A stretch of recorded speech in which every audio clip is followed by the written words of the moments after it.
మేము పాతిన రాళ్ళను, కొన్ని కోట్ల రాళ్ళను మేము పాతినాం. ఆ రాళ్లను చంద్రబాబు ప్రభుత్వము ఆ రాళ్ల మీద ఉన్న భూ హక్కు మరియు భూరక్ష పేరును దాన్ని మిషన్లు పెట్టి దాన్ని పేర్లను తీపిచ్చే కార్యక్రమం చేస్తా ఉన్నాడు. అంటే ఎంత పనికి మాలిన పని చేస్తా ఉన్నాడు. దానికి 15 కోట్ల డబ్బు రాష్ట్ర ప్రభుత్వం డబ్బులు ఖర్చు పెడతా ఉన్నాడు.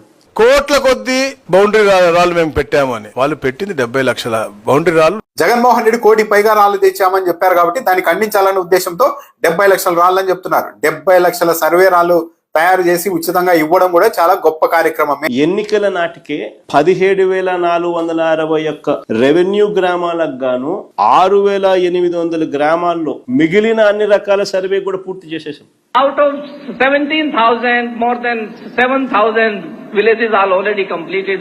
6,688 గ్రామాలు చేశారు కదా అనేది ఒక మన సర్వే ఆఫ్ ఇండియా అయినా సింగ్ గారు వచ్చినప్పుడు చెప్పినారు. కానీ బాగా జరిగిందా లేదా అని ప్రజలను ఎందుకు అడగాలి? పెమ్మసాని గారిని అడిగితే చెప్తారు. ఆంధ్రప్రదేశ్ ఇందులో నంబర్ 1 గా ఉంది. 490 కోట్ల రూపాయలు ఇన్సెంటివ్ గా కూడా డబ్బులు తీసుకున్నాం. 2025 ఫిబ్రవరిలోనే చెప్పారు కదా. మరి విజయవంతంగా సర్వే పూర్తి కాకపోయి ఉంటే జగన్మోహన్ రెడ్డి హయాంలో సర్వే అన్నది తప్పుల తడకగా ఉంటే మరి కేంద్ర ప్రభుత్వం దగ్గర విజయవంతమైందని చెప్పి తొలి విడతగా 397 కోట్ల రూపాయలు చంద్రబాబు నాయుడు గారి ప్రభుత్వం ఎలా తెచ్చుకుంది?